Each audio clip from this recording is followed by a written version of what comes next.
Quelqu'un, il est préoccupé par sa voiture, par ses enfants, etc., etc. Au point où cette prière, elle n'a plus de saveur. Elle devient thaqilatun ala an-nufus. Elle devient une lourdeur pour les croyants, une lourdeur pour les âmes. Cette prière, on ne la goûte plus, ça devient un fardeau dont on veut se débarrasser. Le prophète alayhi salatu wassalam nous dit: il n'y a rien de plus aimable à Allah azza wa jal que 2 gouttes et 2 traces. Et parmi ces gouttes, il a cité une larme versée par crainte d'Allah. Pourquoi est-ce qu'on doit pleurer par crainte d'Allah? Premièrement, parce que Allah azza wa jal, il aime cette larme qui coule pour lui. Allah, il aime te voir pleurer pour lui. Même si tu as désobéi, si tu pleures, quand tu pleures, Allah azza wa jal, il va te pardonner. Allah, il va te faire miséricorde.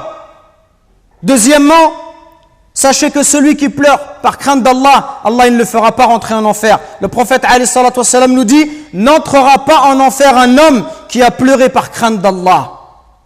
Troisièmement, sachez que le jour de la résurrection, ce jour terrible où tout le monde sera nu, incirconcis, exposé à la chaleur du soleil, ce jour-là, 7 catégories de personnes seront protégées sous l'ombre d'Allah. Le jour où il n'y aura pas d'autre ombre que la sienne.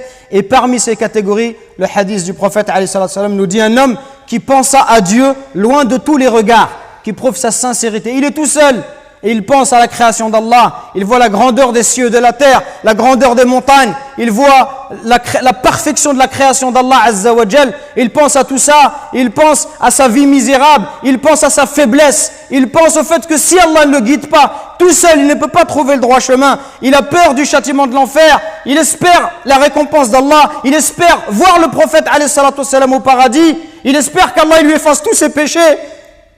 Il a peur d'être puni. Il a envie de voir Allah azza wa jal parce que c'est la plus belle récompense.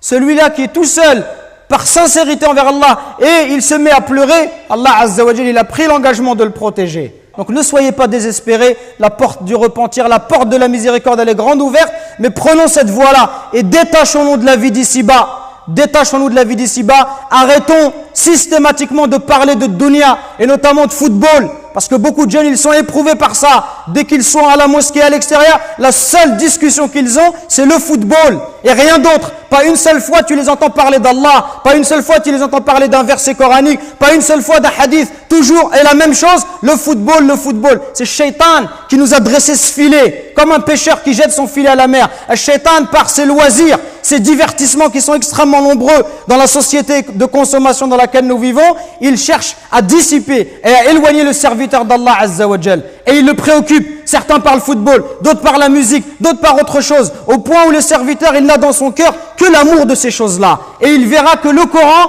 il n'a pas la place qu'il mériterait d'avoir dans son cœur. Nous récoltons